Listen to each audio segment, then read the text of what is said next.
All right, guys, welcome to another episode of the Ignite Initiative. In this industry, you come across some really great people, and Blake is one of them. So, I met Blake through mentorship in a mastermind group, and Blake is from Bakersfield, California, and he owns Grindhäus Strength and Conditioning. Welcome, Blake. Thanks for having me, brother. Yeah, of course, of course. Couldn't wait to have you on. We just were together about, what is it, 3 weeks ago now, probably, right, at the Strength Con, and you were speaking there, and what a great event, honestly. What an awesome event that was. I'm glad they brought it back, man. After like a decade, it's those things are hard to put on, and a lot of people don't give the leaders, the people who organize those enough credit. Like the guys at Varsity Yeah. House, Zach, all those guys. It takes like a full year of planning to like really run something as smoothly as we saw. Yeah, that big too. I mean, I was a little bit involved this time in the back end of it, so I got to see it for the first time, and it was really cool. Like it was a lot more than I thought it was. But yeah, what a great experience, great time, great people, and great food too. The best food at an event by far, right? Not even close. Well, and it's sick because like I've never been to New York, like not like if I fly True. in, I'm flying out, whatever. I've never really experienced the food. It's so funny. Like I was trying to tell my wife, I was like, dude, all we had was like catered lunch and dinner, and it was amazing, Like, so Yeah, what's fresh food yeah, like? yeah, exactly. Lots of You New guys York got it and New good. Jersey. Yeah, we do. We are blessed with that. But yeah, Blake. So how long have you been in the gym business for now? How long is it? My wife gripes with me about this. She's like, dude, you're too critical of yourself. You've been doing it longer than you think. But I started taking it seriously about 4.5 years ago. Like I was like, we're really doing this, and Yeah, I'm really like not gonna fail. You know what I mean? Prior to gotcha. that, it was like a side hustle, training people out of my garage kind of a deal that I Okay. didn't really know I'd be doing forever. Cool. All right. So speaking of that, and like, when was that moment when you're like, let's make this a real thing. Let's go for it. Like, was there a certain moment, or was it like, how did it happen? So during COVID, going into COVID, I was a high school English teacher, and when Okay. everything got shut down, it was 2 weeks to slow the spread. I got shut down too because class was not in session, right? And the nation was still trying to figure out what to do, so we didn't have an online curriculum yet or anything like that. So I just had a 2 week break basically. So did all the kids, and I reached Wow. out to the local high school football coaches I still had a relationship with and just said, hey, I got nothing to do. Your kids have nothing to do. Send me your highest character, like most consistent kids that I wouldn't mind hosting in my home, like kids that won't be a problem. And I'll give them something to do for these 2 weeks. Well, it got extended way Wow. farther than that. And so like 8 weeks into it, training these kids for free, I was originally sent like 12 kids.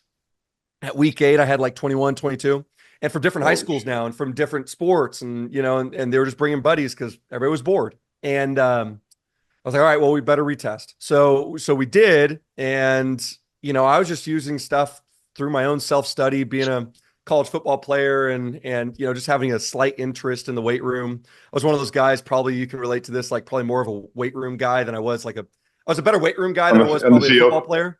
Yeah, Yeah. yeah, yeah. Of And course. so I just kind of used what worked for me. Well, dude, they all got faster, stronger, and jumped higher. And I was like, hey, would your parents pay for this? And they go, yeah.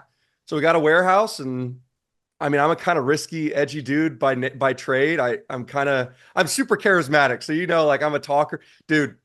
I make risky decisions. And I go, hey, but if I'm gonna do this thing, I'm gonna do it like all out. So we got into a 4,000 square foot warehouse, way more than we needed at the time. Like half that thing was empty for the first year. Yeah, of We didn't have course. equipment for it. But Yeah, and during COVID, you couldn't find it either. But sure. dude, once I had that lease payment, I was like, okay, I think we're like I gotta make it's not gonna fail. I'm not gonna let it fail. So did you stop teaching, or what? You stopped teaching then, or you I stayed still teaching? taught for 2 more years. And so Wow. I was basically coaching athletes in the morning, teaching from, 8 to 3, coaching high school football after that, then coaching a couple of evening groups after that. It was like Damn. 14-hour days for a long time.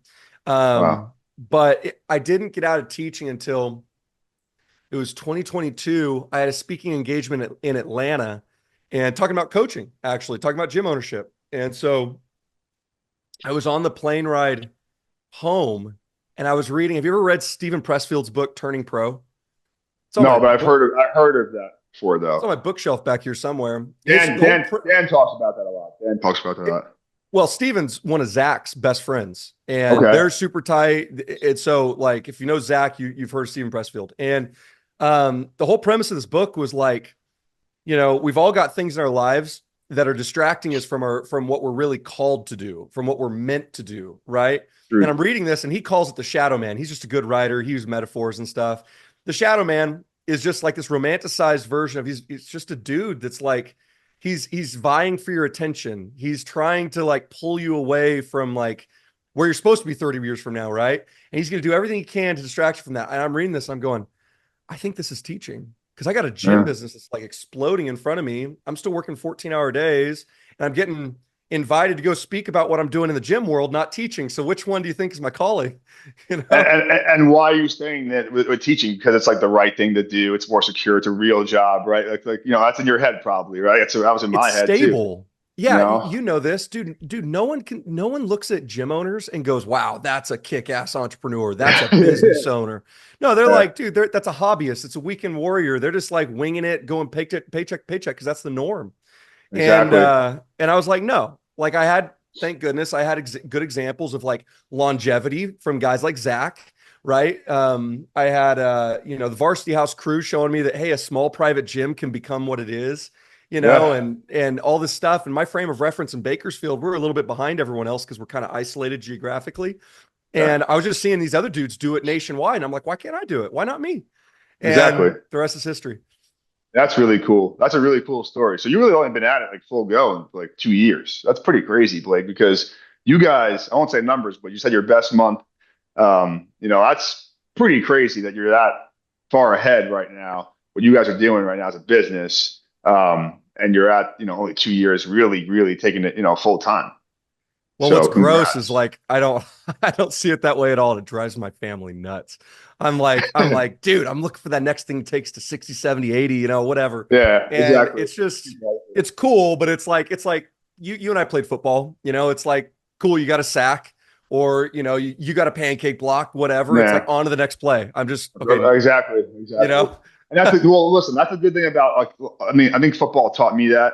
It's one thing that I do very well is like, something good comes and I do something like accomplish something like good. It's like, okay, like the next day is here. Like we're going. I don't care what happened. Something bad happened yesterday. I don't care. Like we're going. It's a new day. We're going. Same thing with, the next play, right? I always say that. So it's kind of engraved in us, I guess. Yeah. And I think that's a good trait for an entrepreneur, but I think you have to set your goals and just understand that like 5 years ago, I said I wanted X, and I'm past it. Like, look back on it, appreciate where you're at, but then always be hungry and Mhm. humbled for more, right? But it's a hard fine line. It really is. It For really is. me, the way I like I have to do this. I have like all these coping mechanisms to deal with my psychosis, I'm like, Yeah, dude, yeah, the best thing to combat that for me, to really, because we all know how important gratitude is. Well, if you're just a hard yeah, charger, type A, just attack all the time, yeah. it's hard to stay happy, and because Seriously, you're always conquering. The biggest thing for me, man, has been journaling. I write down what I pray for, and then I go and okay. revisit it months and years later, and it's just like, oh my gosh, Seeing it is like, pretty damn cool. bro. And so my goals are my prayers. What I say in the secret place, in my prayer closet, no one ever sees that stuff, but my wife reminds me more than anybody. She's like, dude, look at these pictures. Like, look at where we were. Remember when we were struggling to put food on our table? We didn't know when the next paycheck, we missed a mortgage payment, all this stuff. Yeah, Dude, that is so powerful to just like people who struggle to put a smile on their face have probably forgotten where they've been, it's you very know? true. It's very true. And like my first mentor in the gym space had me write down like my 5 year goal. And they were like, make it big. Don't make it like, and when I wrote it down, I'll be completely honest. And I did write it down. I didn't, this is probably 2019. No, no, no, sorry. This is earlier. This is like probably when I first started. This is 2015 when I first started. And I wrote it down and I really didn't believe in it myself. I really didn't. I was like, maybe this will happen. I don't know. Right. But then 2020 came around and, we're stopping work and I was going through stuff in my room and I had that note. I took it out. I'm like, holy shit, I'm way past this right now. I'm like, Isn't that holy cool, shit. dude? So like that was really cool. So, I don't journal necessarily like you do, but I might now for sure. I might now. Yeah, dude, it's literally like I got a brain dump every night. So I write down whatever I need to do. So that way I I do can that. The sleep. brain dump, I do that part. Dude, crucial. And then I just write down like something I'm praying for and something I'm thankful for. Done. And dude, that has been the best practice for me. It's crazy how quickly my mind will wander and get lost in the troubles of today without thinking about like All the I good mean, stuff four and a around half you, years of blessings and just crazy happenstance and just for the Lord, sure. interceding for us. It's crazy, dude. And that's like Crazy. also Blake, like we were at the Strength Con just hanging out. It's me, you, Mike, like just hanging out at the table that time. And we were just like, it's like looking around, there's like we have like good friends in the industry, like just from literally being in the industry together. And it was really like all the people in the room were good people. It was a really cool moment. It really was. Yeah. Yeah, dude. Well, I told Dan afterwards, I go, dude, you attract what you are. You attract honorable, good, driven dudes that like I find that For my best sure. friends, I don't know if you're like this. I don't have any best friends here locally. My best friends are in the gym industry that I'm texting every day. Yeah, I mean, Like you think about you it, and it I are really is. close, Well, Dan, Derek yeah, Tailish, those guys. I'm like, dude, those are my like-minded people. It's just kind yeah, of it's virtual true. pen pal type relationships, you know? Yeah, for real though. It really is. It really is. But Blake, like taking a step back, like you got into that facility, right? You're still teaching. Like, what was it like? Like, holy shit! Like you open up the door every morning and you're there. It's like, how what did that feel like? And then what drove you to, drive your business to where it is today? Yeah, great questions. So what it felt like was I can't count how many nights I was closing up, and it's like I'm all alone in a big gym, more square foot than we have feet to occupy, and I'm looking at this thing all powered down and just crying, dude.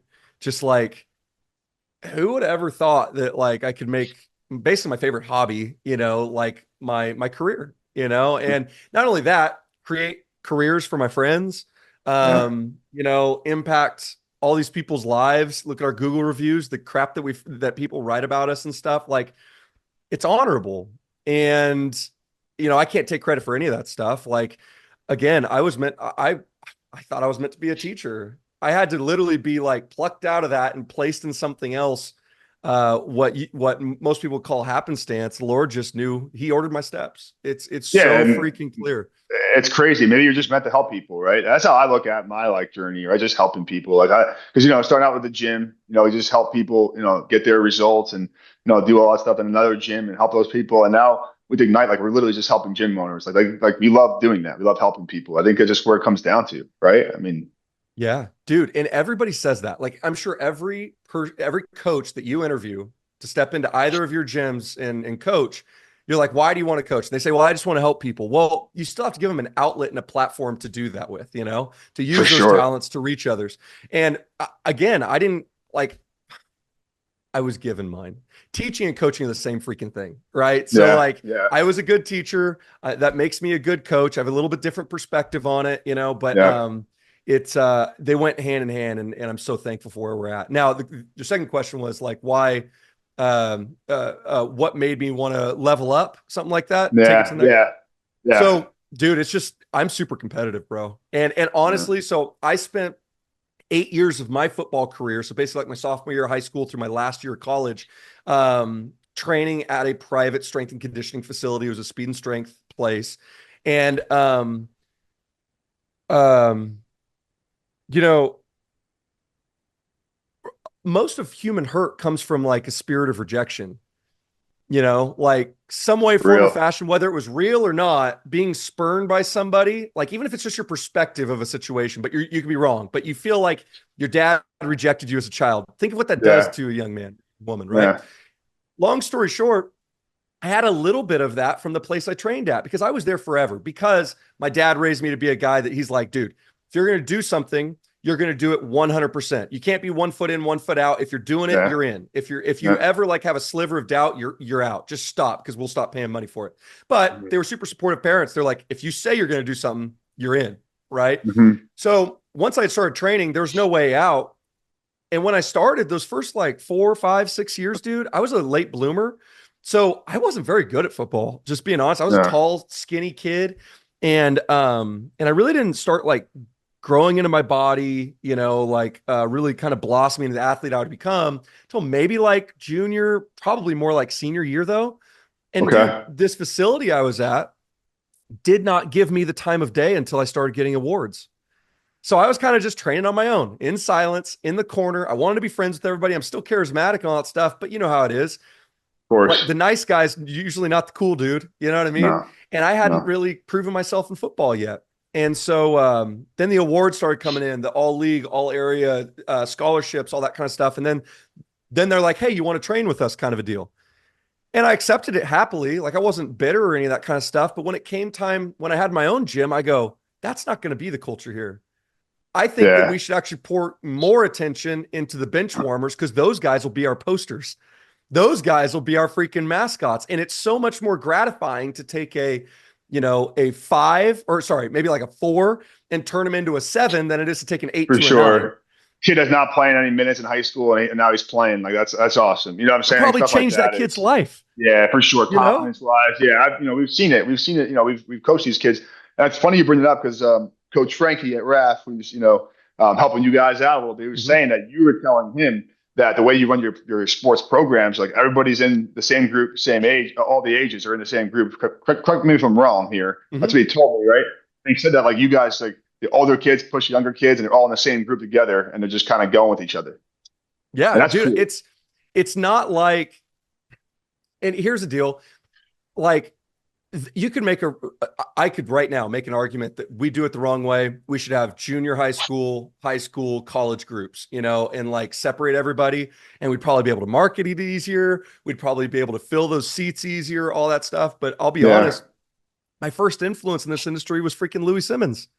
Before Yeah. I ever had the dude's number and was calling him, like I was just like, hey, they're hardcore. I want to be hardcore, you know? Yeah. Of And course. and like I kind of like everyone talking shit to each other. So let's just put them all in the same group, you know? Just go. Listen, that makes you better, right? It makes you better. I mean, and finding that community to work out with, right? Like right now, I'm having a hard time with that. Like I have to have like, I gotta go to the gym with my friends. Or if not, like I'm not going by myself. I'm sorry. Even though like Mhm. I own 2 gyms doesn't mean anything. You know how it is, Yeah, I right? Like do.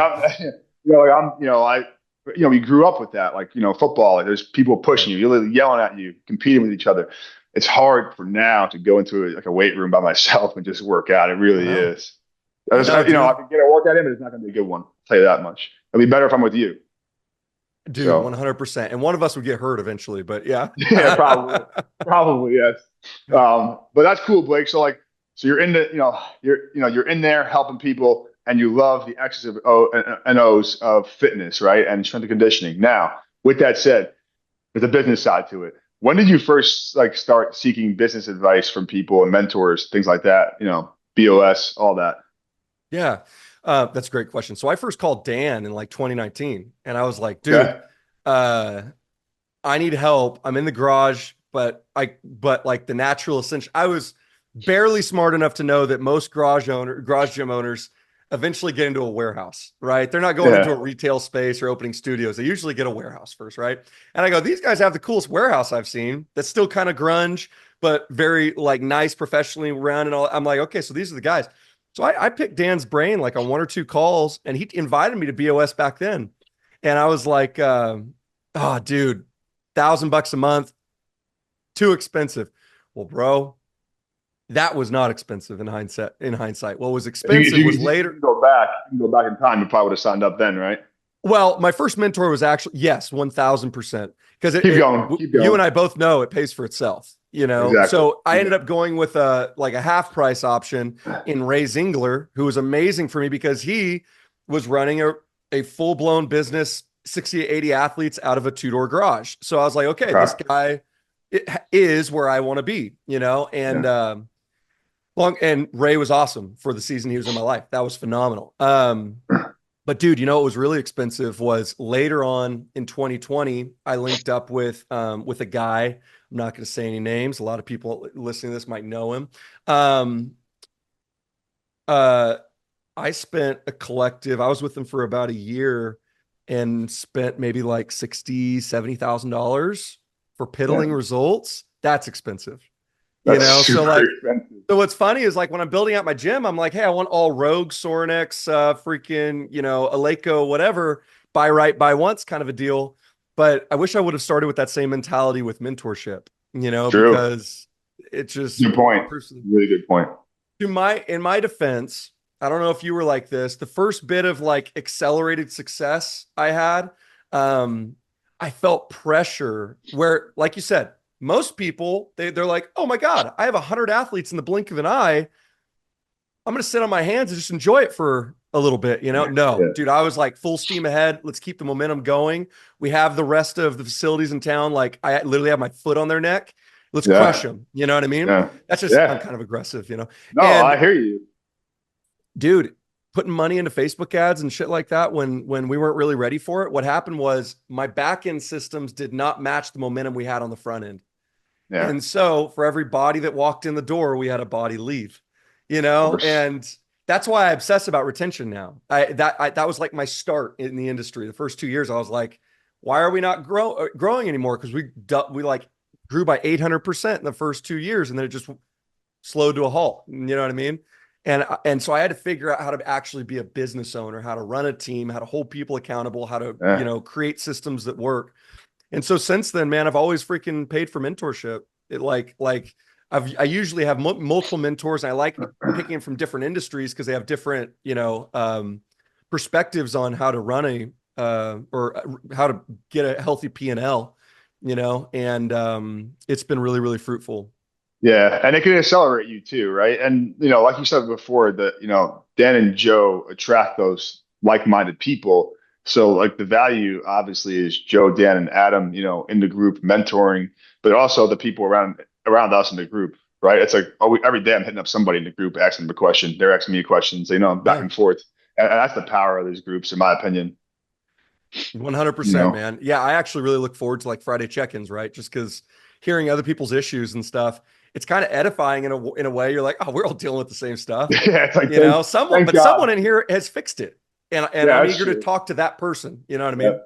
Yeah, it's like thank God they're going through the same thing I'm going through because I thought I was alone this whole time. Oh, Um, dude.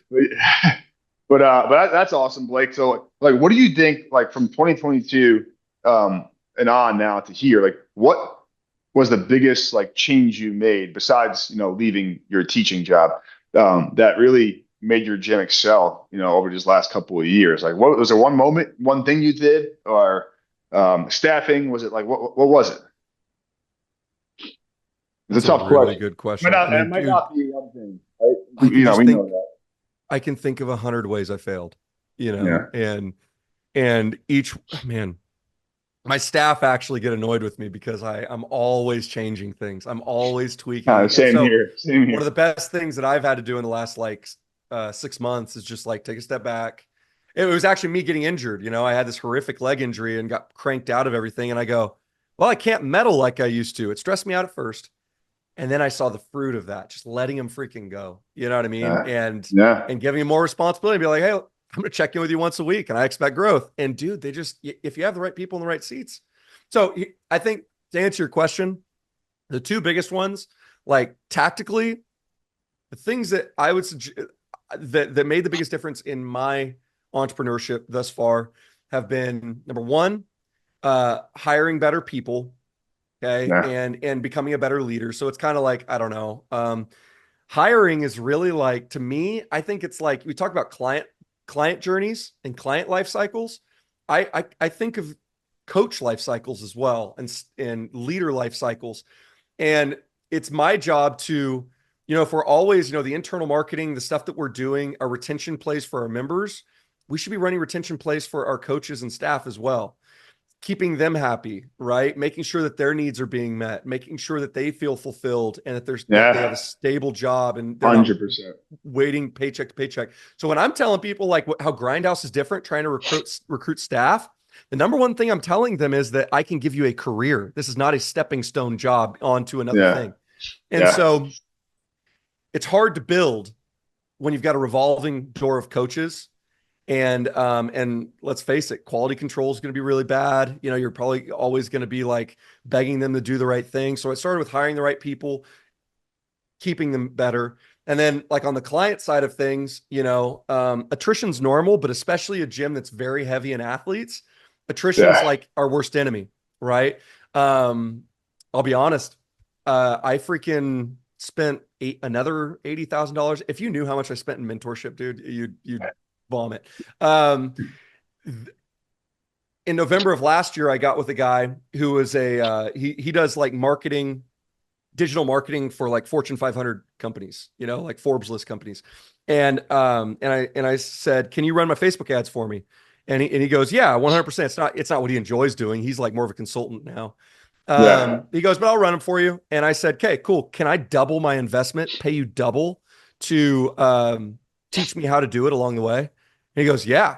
I mean, who wouldn't turn that down, It's like, yeah, we'll exactly. just set up your ads together, So I did Yeah. that for 6 months and learned Facebook ads inside and out, so that when I departed from him in May, and I kind of keep him on retainer now. So if we run into issues, I have a guy I can hop on a call with, Dude, Facebook ads, no matter how prideful you are, and a lot of guys are like, you shouldn't need those. You should just be able to operate off referrals and stuff. I'm like, that's great if you don't have a lot of members. But when you have 200 members, you're gonna just bank on losing, 10 to 20 per month. Have to. Are you gonna get 10 to 20 referrals per month? Yeah. So, dude, the Facebook ads really help shore up that, so that all of our marketing plays actually put us in the net positive. You get what I'm saying? So Facebook For ads sure. kind of they put their fingers in the holes in the ship. And then everything that I do, email, community events, charities, all that kind of stuff, going out and doing joint ventures, these things actually like help us grow. So that's what's resulted in the record months. We've hit records 10 out of 11 months this year. Amazing. That's amazing. I think one thing I heard is like, and something that gym owners have a hard time doing, is shifting your focus of coaching your athletes to coaching your coaches. And like, that's a key thing you have to do and you have to focus on. And I had a hard time doing it too. But once we made that transition, focus on your team, because your team's going to focus on your people, right? So don't focus on the people anymore, right? That's it. So it's so true, man. And that's really my new passion too, because it's like, it has been really since I started taking it seriously, because I had another mentor, a pastor friend of mine years ago. He goes, "Dude, the influence is not what you do. It's what the people that you touch do, And I was like, oh my God. And that just like changed my whole perspective on it. I'm only one dude and I got my network, but how about their networks? And if I impact my coaches, they're going to go impact others. And then I think we're all going to get to heaven one day, and we'll see that butterfly effect. And who doesn't want to run into thousands of people that I've never even met that were somehow affected by the seed I planted in a coach or whatever. Yeah, that's a really good point. Really good point. Blake, so like, future 5 years from today, like, what do you want to see happening with Grindhouse? Like, what is your plan if you have one? Yeah, so I actually have smaller goals because I don't want like 1 million facilities unless we have the systems to support 1 million facilities, right? So reasonably speaking, within 5 years, I want to have 3 facilities. I've got 2 here. Well, I'm sorry, 4. So we have the mothership here. It's got 2 gyms. We have an athlete facility and adult facility side by side. We have directors over each. And then I basically have a facility leader that kind of manages both. Okay, so he's in charge of the P&L, like really making sure the ship is floating, right? So org chart wise, I see these as 2 separate gyms. We market them differently, everything's split. So it's my goal to have 2 fully functioning satellite gyms in the next 5 years that don't keep me up at night, that aren't a hassle to manage, right? That I can work my 20 hours a week, which is, kind of what I do now. But if I have the right people in those seats, then every day is spent on accountability, and every day is spent in meetings, keeping people on track. And so I'm not one of those people that wants 5 gyms in 5 years. Because in reality, I don't trust myself with my track record to do that quickly and all of them survive. Different levels, different devils, right? And so that's the truth. What I'd really like is for this facility, we'll be doing $1 million a year in the next 2 years. And then the 2 satellites, I need each of them doing $600K a year. And with the model we'll be using going forward, that's about 100 members, a little bit more than 100 members at each one of those, and trudging forward, That's awesome. That's really cool. And it seems like you have it really mapped out. So, listen, I know you're going to get there because I work with you, and we know how hard you guys work and how much detail you guys put into it. With that said, I have to ask you this, Blake. What has been your biggest takeaway from Ignite, helping you guys out a little bit? What has been your biggest help we've been for you? Biggest takeaway is that like not all automation's freaking corny and useless, because Yeah, that's a big fear for a guy who's very relational, yeah, and sure. I like human fingerprints on everything, but the reality of it is you can't scale to where we're going doing it all by hand, and Yeah, so our joke internally about Ignite is like just, it's like the red button, the easy button is automate it, you know what I mean? But yeah, bro, that really is the answer if you want to gain your time back so you can focus on other more important things. So, yeah, long story short, the biggest thing I've enjoyed about Ignite is really like using those automations not just for outgoing, like outbound uh, prospecting and stuff, but also the internal stuff. So a great example, this is like the Google reviews, right? Just yeah, knowing that everybody's gonna get hit with a link to leave us a Google review at the 30-day mark after they've had enough time to formulate an opinion about us takes a lot of pressure off me. So I just see these things passively coming in. Referral tags. When yeah, I light up when I get a freaking text saying so and so referred so and so through a form that you guys made for me on Ignite, right? That yeah, stuff's yeah, crucial, man. yeah, It's absolutely crucial. And I think that it's done a lot to improve our communication cadence with everybody in our gym. 170 members, it's hard to touch all those, right? yeah. But at least they're getting constant communication through these other means. No one's really slipping through the cracks anymore. So Yeah. it's made our jobs a lot easier. All I needed was Ignite and someone to manage it, and I'm just, I'm good. Yeah, I appreciate it. Yeah, Blake, we appreciate having you guys on. You guys are awesome. So, one more question for you here. If you can go back to yourself before you started this journey or tell a coach that's starting out right now on their own, what's one piece of advice you would give them, in the strength and conditioning, the gym, fitness world? What's one piece of advice you would give them? Stay in your parents' house as long as you can.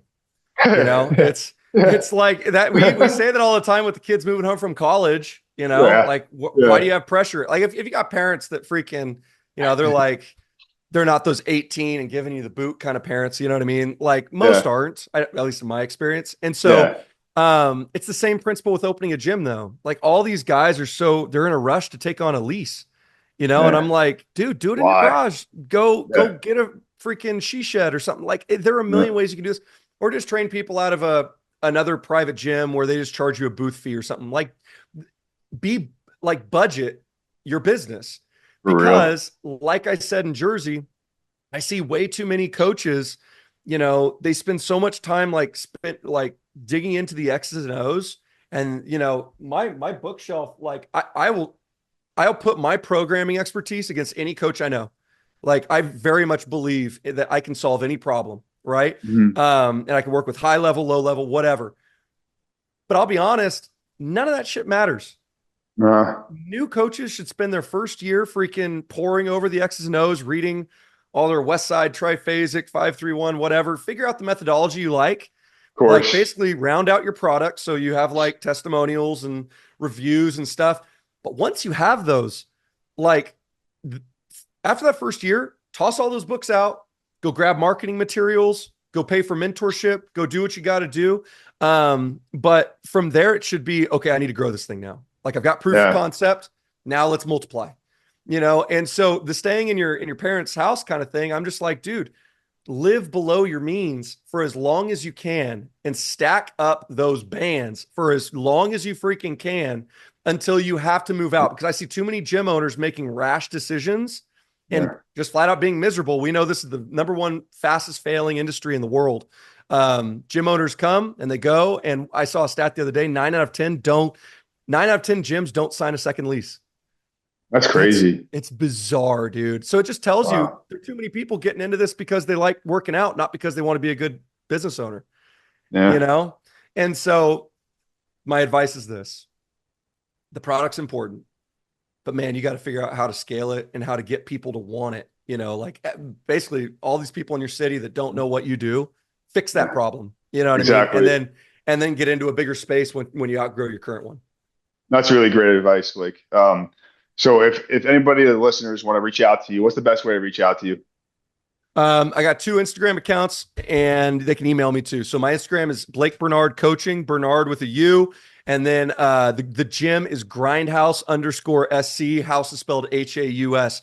If you guys want to email me any questions, I'm an open book. I don't have anything to sell you. I just want to help. My email address is blake@grindhousegym.com. Shoot me anything you want and I'll field whatever you need. Awesome, Blake. I appreciate you coming on. Thanks for having me, brother. Always a No pleasure. problem.